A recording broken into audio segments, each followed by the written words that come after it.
on 2020. Hey, I'm a PI. Did you murder these women? Let's sit down and have a cup of coffee. That wasn't going to happen. So what did happen? 2020 on the hunt, but for a sun-bleached ladies' man or a lady killer? They all felt like it was homicide, that she had been killed. Felix Vale's first wife mysteriously drowned. 2 other women now missing for decades. But are there even more? The problem was that we didn't have a body. Without a body, you really don't have a crime. Tonight, 2020, in partnership with the Clarion Ledger USA Today Network, on the road and the river to investigate 3 cold cases decades old. I look like my mom or my me. I was looking for any evidence I could find. And they don't get any colder or stranger. She opens the front door, and here comes this machete just clank on the floor. Then another machete clanks on the floor. Oh, wow. From the summer of love to the summer of now. Felix, what happened to Mary? What about Sharon? Annette?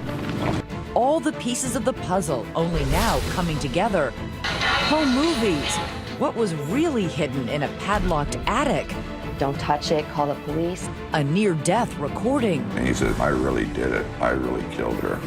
And the mom turned private eye who tracks down the man in the middle. I said, do you ever see her anymore? His eyes turned black. Boom. They turned black. But are they the eyes of a killer? Felix, did you murder those women? The last one to see them. Good evening, I'm Elizabeth Vargas. David is away on assignment. Tonight, what authorities say is one of the oldest cold cases ever to finally make it to trial. 53 years in the making, with lawyers actually in court today for a pretrial hearing. 1 dead woman and 2 missing, along with grief and questions that have never gone away. So in partnership with the Clarion Ledger USA Today Network, 2020 has just come back from 8 different states looking for those answers. Jim Avila kicks off our search in the dark, murky waters of the bayou.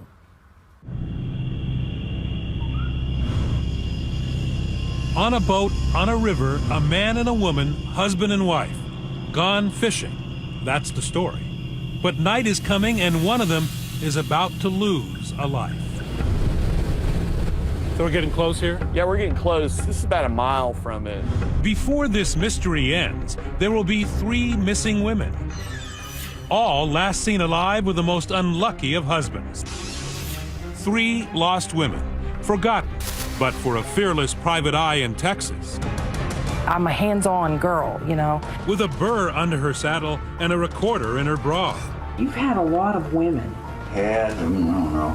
A relentless reporter from Mississippi. This is my lair. This is where I work on my computer and work on cold cases. And a grieving mother who got a crazy idea and just could not let it go. It just feels like this is my duty to make this happen. The very first thing she asked me was, would you be interested in writing about a serial killer living in Mississippi? And I was kind of like, yeah.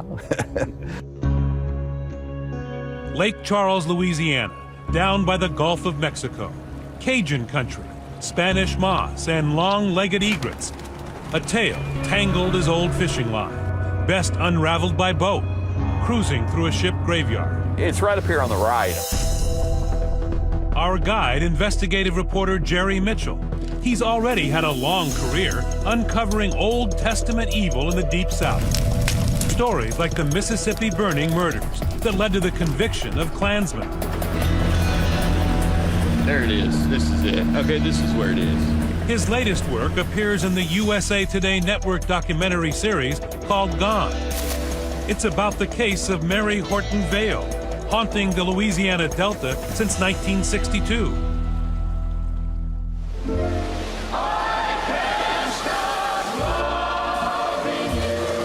On the radio, Ray Charles Can't Stop Loving You.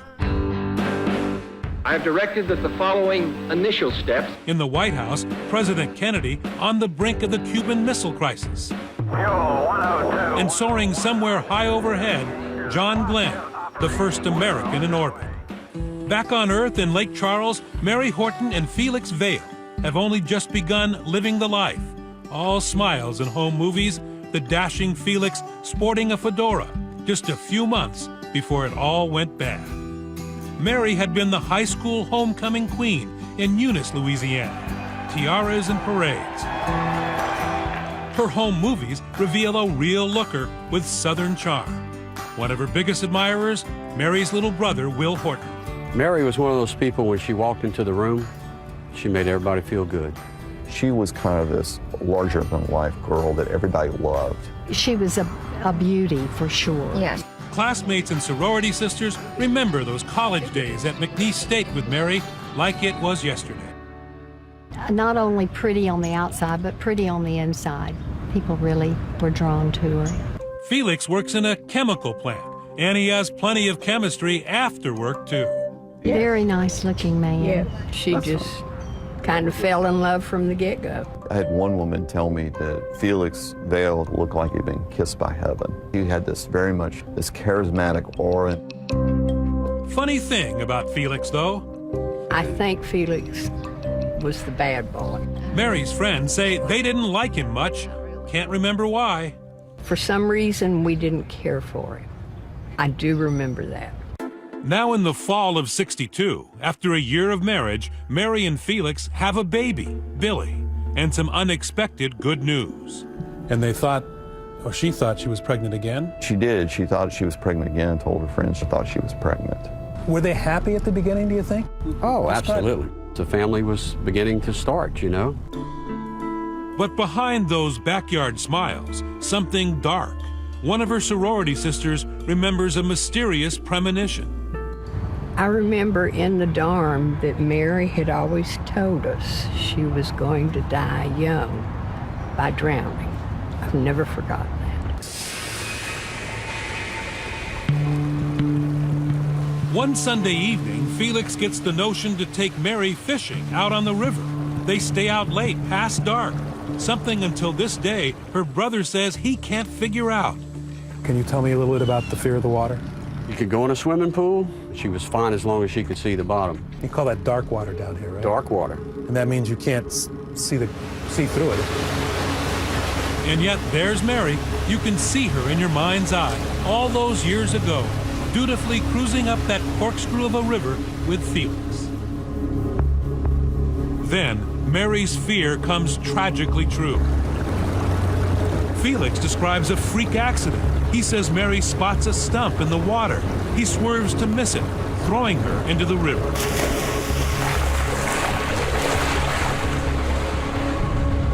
She saw a stump, said something, he whipped the boat, she fell out. That was his story. And then he dove in the water and tried to save her and couldn't save her.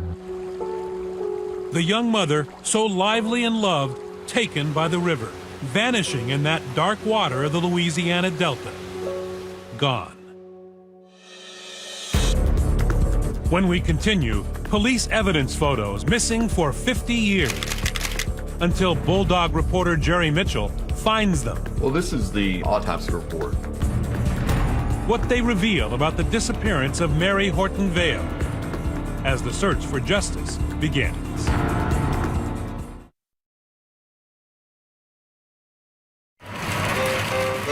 Hank Williams sang about jambalaya and crawfish pie and filet gumbo. Jambalaya and crawfish pie and filet gumbo. But it's not all big fun on the bayou. Well, this is the autopsy report of Mary Vale. Investigative reporter Jerry Mitchell has been dredging up a secret that folks here in Lake Charles have been whispering about for a half-century. The death of Mary Horton Vale while out on a boat with her husband Felix in 1962. Ruled by the coroner an accidental death. But now it's all being reeled up through the depths of time into the daylight. Did his friends and the people around believe the story that he had been out fishing? The people I talked to didn't believe it. His neighbor, who was a fisherman, he was like, I never went fishing with Felix. He had a water skiing boat. He didn't have a fishing boat. The local Lake Charles American press covering Mary's death, the search for her body, shadows of doubt falling on her husband even back then. Deputies said Felix had been unfaithful to Mary. Her brother, Will Horton, says she was ready to leave him. Even though back then divorce was an ugly word to use and looked down upon. I think she was leaning strongly in that direction when she died. With Mary lost in the river, you might think Felix would be frantic to find help. But deputies say he took the time to go miles downriver. According to the deputy's report, he passed a lighted tugboat, didn't wave it, hey, you know, I need help. My wife's just drowned, and there were other lighted places, but he went more than 5 miles all the way back to Lake Charles. Before he said anything? Yeah, before he sought help. And then there was the life insurance, always the life insurance. 2 policies worth $500,000 in today's money. One taken out, paid in full, just months before. And then 2 days after she disappeared, Mary's body is recovered, still dressed in her sorority sweatshirt. Where they found her body was about where her body went down. It's right up here on the right. In his quest to find out what really happened to Mary, Mitchell discovers that most of the police records have vanished. In fact, the most important evidence in the case came from a civilian who was on one of the boats that found Mary's body. 2 gruesome photos. These are photographs he had held on to for more than 50 years. These photographs raise 1,000 questions. The odd positioning of the body, the existence of oil stains on her clothes. Experts later say it does not seem to fit with a drowning. And perhaps most importantly, the photos reveal something quite dramatic that to investigators today make Mary's death look less like an accident and more like a murder. She has a scarf in her mouth, 4 inches into her mouth. And there's a bruise on the back of her head. The theory of the deputies at the time was that Felix Vale may have hit his wife with an oar. Mary's brother Will says Felix seemed to handle the catastrophe remarkably well. If I'd have been in that situation, I'd have gone running to my wife's parents saying, "Oh, forgive me, please. I'm so sorry. I should have never put in that boat. It's all my fault." Never saw anything remotely similar to that from him at all. And that was the first warning sign, I guess you could say, that I saw. Instead, what was his attitude? He was somber, but he was silent. Mary's sorority sister Judy Turney drove Felix to his wife's funeral. He just seemed to be very flippant and not in mourning at all. And here's something that still galls. Even after Felix collected insurance money, he failed to pay the funeral home. He got money, enough to cover the funeral, and never put a penny towards the funeral. His own wife's funeral. Felix was arrested for 3 days. I think we all suspected Felix from the get-go. The prosecutor brought the case to a grand jury, but then dropped it, and Felix Vale moved on with his life until his past and Jerry Mitchell caught up with him 50 years later, finding a damaging witness. He just started talking here about out of the clear blue about Mary and calling her his ex-wife and Wesley Turnage. He says on the way to work one day, a year after Mary died, Felix told him something so bold and incriminating, investigators had to hear it for themselves. he said, well, that damn wanted another baby. Thought it might help save our marriage, but said I didn't want the one I got and I sure didn't want another one. He said, I fixed that damn she won't never have another one. And right then I knew that I was sitting beside a murderer. It wasn't just Wesley Turnage. Mitchell found other witnesses who say Felix Vale confided in them. The reporter led prosecutors to Robert Fremont, who befriended Vale in Southern California during the late 1960s. He talked about something about a lake and a boat and, all this stuff, and, he killed his first wife. I thought it was maybe some kind of BS story, but the second time he told me, it was very graphic, and it really troubled me. What did he say? It sounded like he whacked her on the head and threw her in the water. Unfortunately, neither man reported those conversations to police at the time, and Felix went on to marry again. What are the chances something suspicious might happen to his new wife? Stay with us.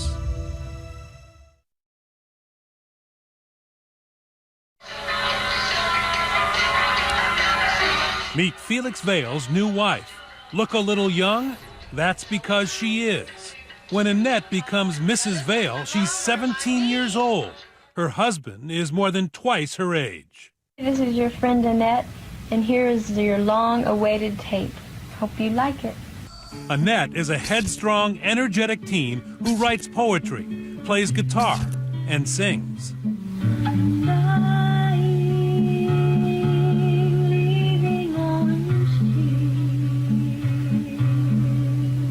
How old is she about?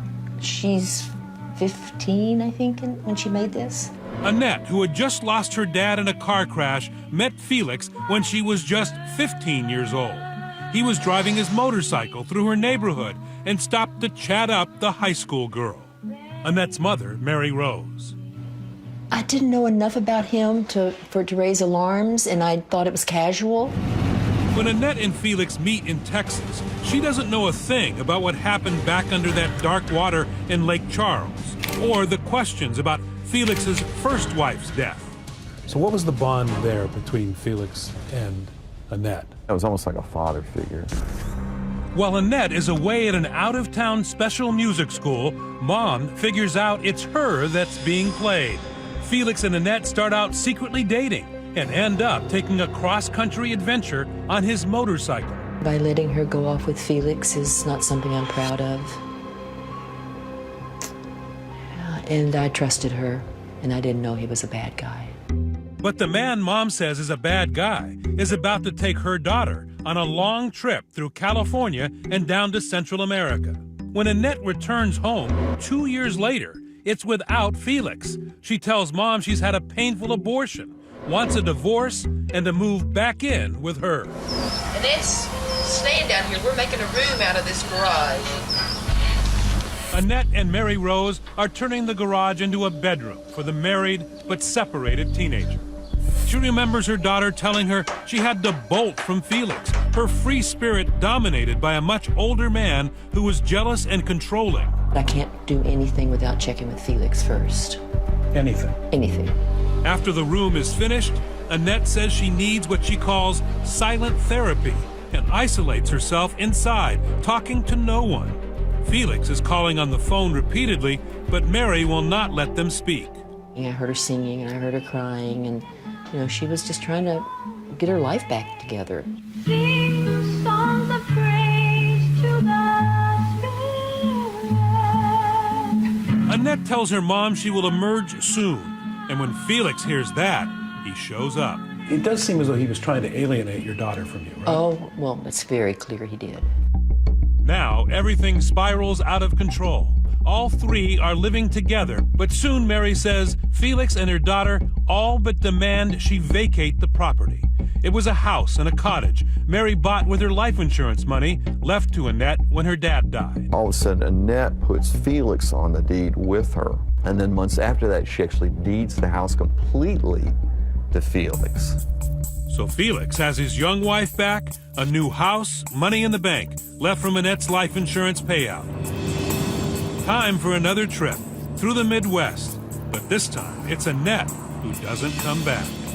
He said they were in St. Louis camping, and she decided to go back to Mexico and leave him. So he put her on a Trailways bus. That was it. That was his story. Did that make sense to you? No. But I wanted to believe it, and I wanted to believe that I would hear from her. Years later, new owners head up to the attic of the house where Felix lived with Annette.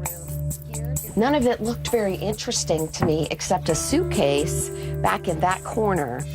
Inside, bathing suits, lingerie, and Annette's birth control pills, all left behind, even though Felix claimed she had run off to Mexico to have sex with other men. Finding her birth control there convinced me that he had really done this, because what woman runs away and doesn't take her clothing or birth control with her seemed very suspicious to me. Here's a letter I wrote to the DA. They didn't respond, so. For more than 20 years, Mary Rose goes to prosecutors, police, private eyes, even psychics, to try to turn her suspicions into a case against Felix Vale. I never let go of hope that maybe somebody would believe what I knew, to be true. Nothing until 2010. Well, let's go to Jerry Mitchell now. That's when Mary heard dogged investigative reporter Jerry Mitchell interviewed on air. The light went off and I just said, this is the man that's going to be interested in this story. And he was polite. He was polite. My approach was, if you knew that there was a serial killer living as a free man in Mississippi, would you like more information about it? I was kind of like, yeah. It was a match forged by mutual determination. Hi, Jerry. It's Mary. Mary's desperate sorrow, Jerry Mitchell's know-how. I was going to Mississippi. I said, I'm going to confront Felix. Would you like to meet me there? They link up in a field in remote northern Mississippi where Felix grew up. Mary's relentless sleuthing had led her to this trailer where Felix was now living. He wasn't home, but while Jerry waited outside, Mary, camera in hand, sees an opening. The window was broken and he had plastic over the window, and I just ripped it right off and climbed in. I was looking for any evidence I could find. So you're a 64-year-old woman. Slithering through the back. Determined. Determined. And the next thing I know, here comes this machete, just clank on the floor. And then another machete clanks on the floor, and then another one. Yep, I just kept pulling them out. Yeah. A machete collection. Jerry is more than intrigued now. It was just like, oh, wow. I don't know what the story is yet, but there's a story here. There's a story here. It's a story that features a first wife drowning suspiciously and a second underage bride's mysterious disappearance, both last seen alive by their husband Felix Vale. Are there others? Mary Rose will stop at nothing to find out. And she said, oh, by the way, there was another woman that Felix was with, and I think her name was Sharon, she said. Next, who is Sharon? And what deep, dark secret is Felix's son holding for 40 years? Stay with us. 2020 continues in partnership with the Clarion Ledger USA Today Network. Felix Vale, suspected of murdering his first wife, is leaving the winding dark waters of the Louisiana Delta for a completely different lifestyle. In California. It's the late 60s, and Felix has decided to tune in and drop out. His young and now motherless son, Billy, says Dad is going through more girlfriends than I can count, eventually discovering a 21-year-old fresh face named Sharon Hensley. Her brother, Brian. If anyone would describe her, the first word that comes out of their mouth is beautiful. 8-year-old Billy was obviously plenty for Felix to handle on his own. Kids didn't exactly mix with Daddy's hippie lifestyle. But Sharon is willing to help.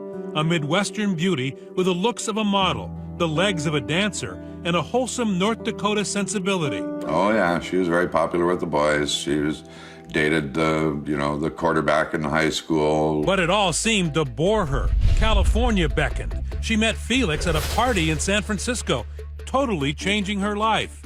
Neither had jobs or a home, hitchhiking the coast, stealing from orchards to eat, dropping acid. Young Billy is in tow. He's not in school. He's not in school. He's wearing hardly any clothes, right? Yeah, his only possessions are shorts and a sleeping bag. And so one day, basically the son marches to the police department and tells the police, my dad keeps giving me drugs and I don't want drugs. This is National Enquirer, dated January 10th, 1971. The story of a boy being fed drugs and little else makes the National Enquirer. And back in a North Dakota grocery checkout line, Brian Hensley spots it, and his sister Sharon's picture. I said, hey, Mom, Sharon's in this paper here. But one critical thing was not in that article. The boy told the police he heard a terrible revelation.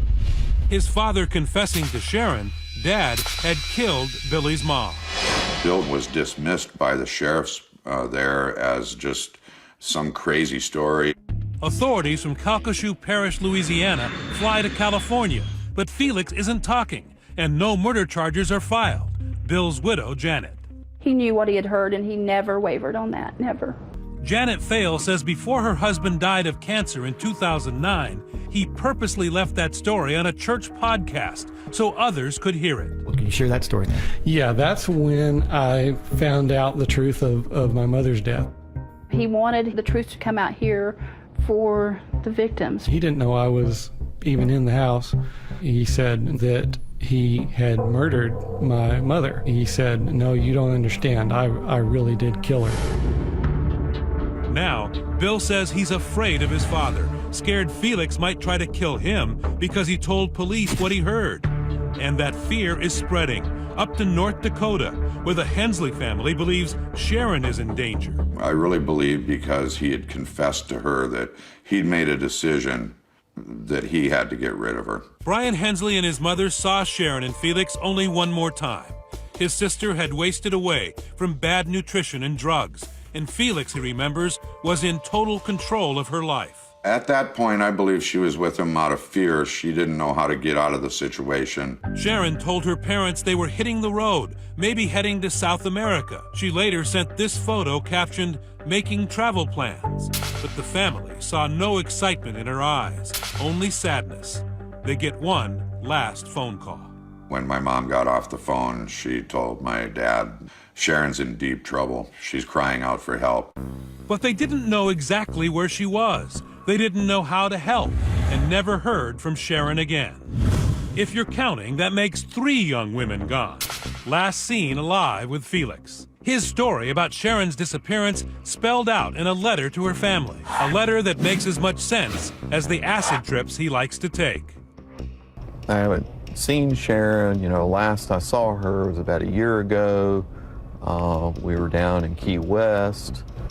Remember, Felix told Annette's mother she disappeared on a bus. This time it's Sharon, and his story is she left on a boat with mysterious Australian strangers. I remember plainly, clearly, just like, oh my God, this is such BS. There was no investigation. When Felix returns home alone, his son Bill says Dad tells him another chilling story. He said she would never bother anyone ever again. And I knew what that meant. I knew that he had murdered her. The grown-up Bill said he didn't know what to do with this information. But when we return, someone who did. Another woman enters the story wearing a wire. And I just come in and stick it right here in my bra. Face to face with Felix. Stay with us.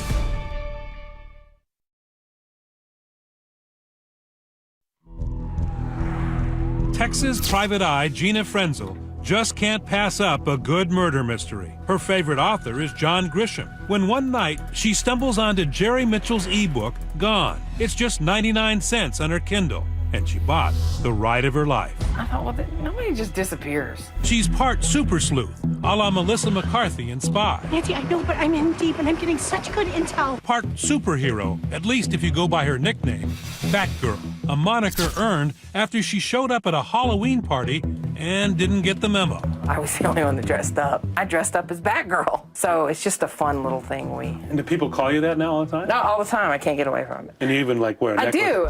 Her specialty, getting people to talk.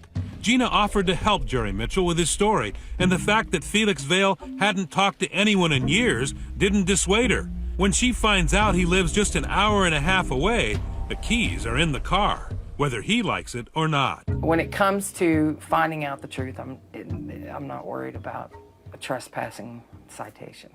And she's dressed for success. You weren't wearing the normal clothes you wear. No, I wasn't. I was wearing it's a black sundress, and it was very low cut. And then, of course, I have to wear it in front of a suspected serial killer, Right. But it probably didn't hurt. This lot here is where he lived, right? Felix is living in a shack with no running water. Years earlier, before he lived there, there'd been a suspicious fire. Gina uses that fact to her advantage. I knew I couldn't walk up to Felix and say, hey, I'm a PI. Did you murder these women? Let's sit down and have a cup of coffee. That wasn't going to happen. I'm going to tell him I am hired by an insurance company to investigate this fire. And that's going to get me in his door. And I knocked on his door. He looked a little put off at first, and then I told him why I was there. And then he was perfectly fine to come out and walk around with me. In her ruse of investigating the fire, she takes these photos, including a rare image of Felix in his 70s. She says he's been living like a hermit. He said, well, I'm gonna come inside. And I was like, okay. And of course, I'm immediately, where can I get out? And there was no place to get out. There's this big plastic Rubbermaid tote. And on top of it's a little toolbox. And there's a hacksaw and a hammer right on top of it. And that's all that's going through my mind was, holy crap. 20 minutes later, Gina excuses herself and is out the door. But she's laid the groundwork, and 1 week later, she's back. Heart beating a little bit that time? Yeah. What are you worried about? Well, I was nervous for my safety because I was going to try to get a little more in-depth in conversation with him and engage him. This time, she gets a warm welcome. He comes out, comes around, and as soon as he saw me, he just lit up. He was grinning and genuinely happy to see me. And unlocks. So then you know you're in. I knew. Gina tells him she needs to take more photographs, but he has no clue she's got her audio recorder rolling too. You also hide your recorder. Yes. In a very interesting place. I just come in and stick it right here in my bra. Ready to go. You can't see it. You can't see it. You don't know it's there. I know it's there. They speak for the next 6 hours, sipping wine in the small room with no bathroom. And there's another problem. He had some wicked BO, so you just hope you don't hurl. Felix thinks he's made a new friend, maybe more, and starts spinning long-winded stories about his philosophy of life. As long as your ego is the main power in your brain, it is not going to let the spirit have equal power, equal time, anything. I mean, he's crazy, but nothing makes sense, you know? She says she's bored stiff, but feigns interest in order to gather the clues. He has in his mind that he is the perfect specimen of a human being. I thought to myself, if I play off of that mentality... I'll be honest with you, I like talking to you. I'm fascinated by this whole ego, you know, and understanding it. Gina gets him to open up, but he never directly confesses to anything. No smoking gun. The most telling tidbit, she says, is this one, when he seems to admit he knows a lot about killing. He doesn't know how much I know about killing myself, you know, about killing people. Yeah, that was pretty Strong, huh? interesting. So your eyes must have lit up at that A point. little bit, yeah. Another alarming moment when Gina asks him about a woman he's been discussing at length. He won't name her, but she thinks it's the still missing Annette. I said, do you ever see her anymore? And man, his body language completely changed. His color went, he stepped towards me, and his eyes turned black, and it was all instant. Man, I hit a nerve. Felix tells Gina that he's been with hundreds of women, but it's been a while, a situation he seems bent on curing. I was worried that I could only take it so far without him ready to jump in the sack. There would be one time I made one statement and he thought, oh, let's have sex. And he goes, you want to have sex? I mean, he's ready to get up and I'm like, whoa, wait, I don't know you that well. He in fact thinks you're his girlfriend at some point. Yeah. But I'm thinking to myself, I don't know what the hell you think's gonna happen, but it ain't. Gina visits Felix 4 times, no physical contact except for their goodbyes. He hugged me and I thought, oh crap. And it caught me off guard because I'm worried about my recorder right here. And he was feeling up my back, not like super pervy, but a little on the pervy side. And I was like, whatever. You can cop a feel if you want, but that's all you're getting, you know? He never said a word. He just wanted to cop a feel. And I was just like, you panicked for nothing.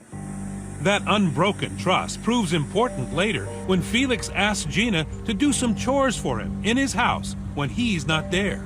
It's a perfect opportunity to snoop, and Batgirl the Private Eye Gina takes it, and oddly finds this collection of women's earrings. Why would a 76-year-old man have women's earrings? Yeah, he's probably got 13, 14 pairs of earrings there. Kind of makes you wonder, whose were they and why did he keep them?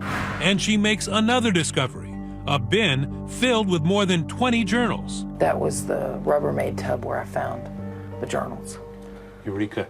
Yeah, definitely. Gina meticulously takes more than 2,000 photographs, documenting every page.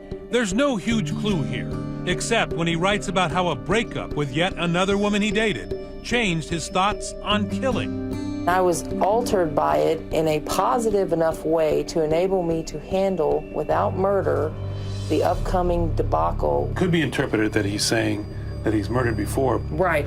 This is the ex-girlfriend. Her name is Beth Field. She's relieved to have lived to tell her story. She met Felix in the late 80s after Annette went missing. She was immediately attracted to him. It wasn't just the blue eyes. He kept his body in really good shape, and he was a sexy man, really a gorgeous man. But, she says, out of the blue one day, he became violent. And he just turned around and started hitting me. He actually broke my eardrum. He hurt me. So did Felix hurt other women too?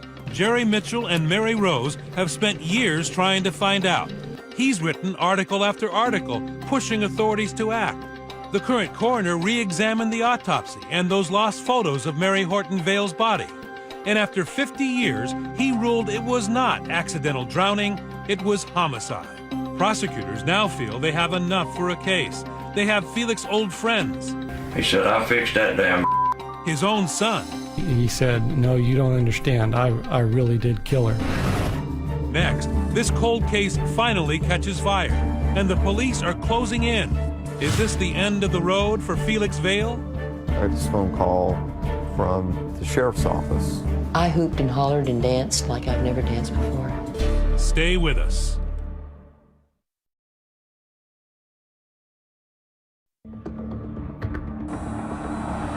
At his hermit hideout in Canyon Lake, Texas, Felix Vale has no idea police are about to arrest him. Gina is there too, interrupting her spa weekend. Never mind the manicure, Gina wants to watch Felix get nailed. I had the best spot. Cops were pissed. They didn't like that at all. And I'm like, you know what? You snooze, you lose. I got here first. She and the cops follow him to the post office, where he's arrested in the parking lot. I had my big camera, and I'm just snapping away. What happened to Sharon and Annette? And he looks right at me. And I thought, well, he saw me. He knows it's me. Big deal. Game over. Felix, did you murder those women? Jerry called me and said they got him. I hooped and hollered and danced like I've never danced before. Today, he sits in the Calcasieu Parish Jail awaiting trial on charges of second-degree murder. And although Felix Vale is accused only of killing his wife, Mary, the disappearance of his companion, Sharon Hensley, and his wife, Annette, loom large. The thing that all three women have in common is the fact they were all last with Felix Vale. I know of no other circumstance or no other occasion anywhere where this has happened. District Attorney John DeRosier says the fact that the Louisiana Supreme Court will allow the disappearances of these two other women as evidence in this trial is highly unusual. So this is a cold case, pretty much been put to bed and closed. Why do you believe this case can still be successful? Time is a double-edged sword sometimes. Witnesses disappear. Witnesses die. It works to the benefit of a defendant. However, in this case, over a period of 50 years, people tend to talk. Do we know the whole story about Felix? That's the big question for me. If he is guilty of these women's murders, are there others? Are there other women or other people that disappeared too? Felix pled not guilty, and his attorneys say he didn't commit these crimes or any other, and he blames his entire prosecution on an overly zealous Jerry Mitchell. People have disappeared and shown up 50 years later more than a few times. I would not be surprised if one of these women we suddenly found out was in a nursing home in Cleveland. The truth is that the state doesn't have what they need to make a normal murder case. But Jerry, Gina, and Mary say their mission is nearly complete, and they will join with family and friends at the trial early next month. There's a saying that justice delayed is justice denied. If he's convicted, was justice denied or was it worth the wait? It's never worth the wait when other lives are lost. That's the sad part. All I can say is that it just brought me joy to know that after all these years, justice can still be done. Back on the dark water where Mary Horton Vale lost her life 5 decades ago, Jerry takes it all in. So this is where it all began. This is allegedly his first victim. In his element, where the clues have been buried deep, satisfied that he has helped 3 families. As a reporter, what you're after is the truth. You just try your best, and it takes a long time. When justice comes, it brings joy. And this will be 50-something years later, and they're experiencing justice for the first time. That's incredible. And just 10 days from now, Felix Vale goes on trial. We will be following it. And for more on this story that is far from over, you can watch the documentary called Gone on the USA Today network. I'm Elizabeth Vargas. For David and all of us here at ABC News and 2020, have a great night and a great weekend.